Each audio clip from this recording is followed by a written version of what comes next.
96 সালে জামাতের নায়েবে আমি লতিফুর রহমান সাহেব উনি দেওয়াল মার্কা ঘড়িতে নিয়ে ভোট করলেন।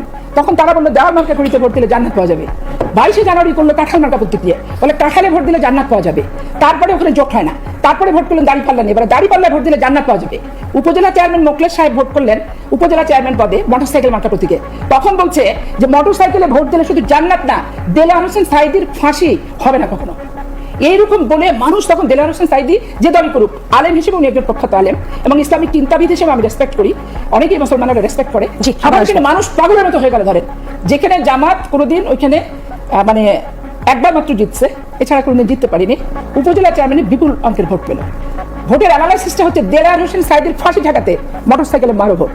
এই হচ্ছে ব্যাপার। এখন এইটা নতুন না, এটা আগে থেকেই। তারপরে পরে কি কোরআন শরীফের উপরে একটা প্রলেপ দেয়, ছোট্ট কোরআন শরীফ বুক পকেটে নিয়ে একটা প্রলেপ দেয় দাঁড়িপাল্লার, যে কথা বলতে বলতে আসো তোমার সাথে গলা মিলায়। গলা মিলে যে কাজটা হয় তখন বলে যে তুমি ভোট থেকে সরতে পারবে না, কারণ আমার দেখো কোরআন শরীফের সাথে মোলাটে দাঁড়িপাল্লা আছে, তো দাঁড়িপাল্লাতে ভোটটা দিলে আবার জান্নাত পাবাই না।